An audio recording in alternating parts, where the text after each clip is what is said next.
Hi అండి అందరికీ welcome to మన ఊరి అమ్మాయి. మీలో ఎవరైనా మన ఛానల్ కనుక ఫస్ట్ టైం కనుక చూస్తున్నట్లయితే ప్లీజ్ లైక్ చేయండి, షేర్ చేయండి, సబ్స్క్రైబ్ చేసుకోండి.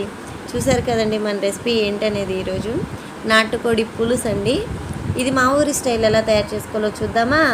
ఇప్పుడైతే ఒక గిన్నె తీసుకొని కొంచెం ఆయిల్ వేసుకొని హీట్ చేసుకోవాలండి. హీట్ చేసుకున్న దాంట్లో కొంచెం జీలకర్ర, అలాగే ఒక మీడియం సైజు ఉల్లిపాయను కట్ చేసుకొని వేసుకోవాలి. అలాగే కొంచెం కరివేపాకు, కొంచెం సాల్ట్ యాడ్ చేసుకొని ఉల్లిపాయలు బాగా కలర్ చేంజ్ అయ్యేంత వరకు వేయించుకోవాలండి. ఉల్లిపాయ బాగా కలర్ చేంజ్ అయిన తర్వాత మనం ఫ్రెష్గా దంచి పెట్టుకున్నటువంటి అల్లం వెల్లుల్లి పేస్ట్ని వేసుకొని పచ్చివాసన పోయేంత వరకు బాగా ఫ్రై చేసుకోవాలండి. ఇలా ఫ్రై అయిన దాంట్లో మనం ముందుగా కట్ చేసి పక్కన పెట్టుకున్నటువంటి నాటుకోడి ముక్కలను ఇందులో వేసుకోవాలండి. ఇలా వేసుకున్న ముక్కల్లో కొంచెం పసుపు, కొంచెం సాల్ట్ యాడ్ చేసుకొని అలాగే 2 పచ్చిమిర్చి సన్నని చీలికలను కూడా వేసుకొని ఒకసారి బాగా కలుపుకొని మూత పెట్టి 2 నిమిషాల పాటు బాగా మగ్గించాలండి.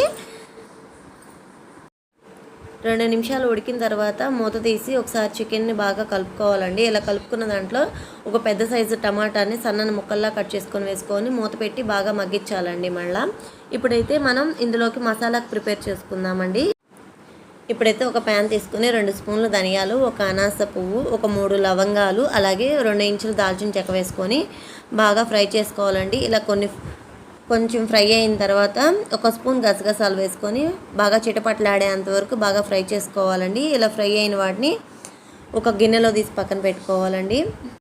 అదే ప్యాన్లో ఒక 2 ఇంచుల ఎండు కొబ్బరి ముక్కలను వేసుకొని బాగా ఫ్రై చేసుకొని మనం ముందుగా రెడీ చేసి పక్కన పెట్టుకున్నటువంటి మసాలాల్లో ఈ ఎండు కొబ్బరిని వేసుకొని బాగా మిక్సీ పట్టుకోవాలండి. అలాగే ఒక వెల్లుల్లిపాయను వేసి మిక్సీ పట్టుకొని పక్కన పెట్టుకోవాలండి. ఇప్పుడైతే ఒకసారి మూత తీసి కూరని బాగా కలుపుకోవాలండి.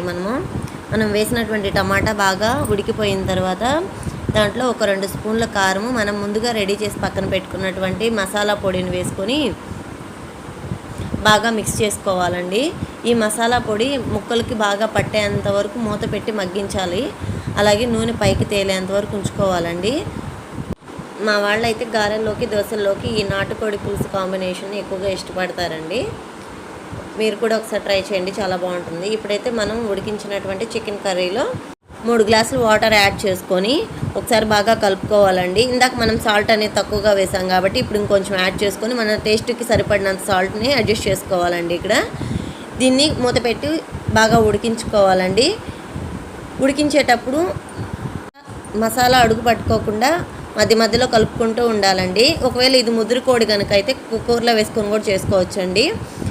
కుక్కర్లో అయితే ఒక 4 విజిల్స్ రానిస్తే సరిపోతుంది.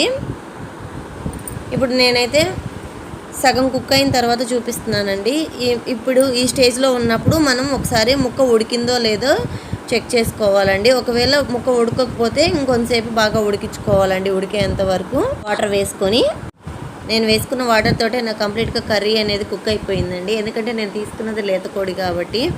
ఇప్పుడైతే మన నాటుకోడి పులుసు అనేది రెడీ అయిపోయిందండి. ఈ వీడియో కనుక మీకు నచ్చినట్లయితే ప్లీజ్ సబ్స్క్రైబ్ చేసుకోండి. ఒక చిన్న రిక్వెస్ట్ అండి అందరికీ, వీడియో అయితే చూస్తున్నారు కానీ సబ్స్క్రైబ్ చేసుకోవడం లేదు. ప్లీజ్ అందరు సబ్స్క్రైబ్ చేసుకోండి. థ్యాంక్ యూ ఫర్ వాచింగ్ అండి అందరికీ.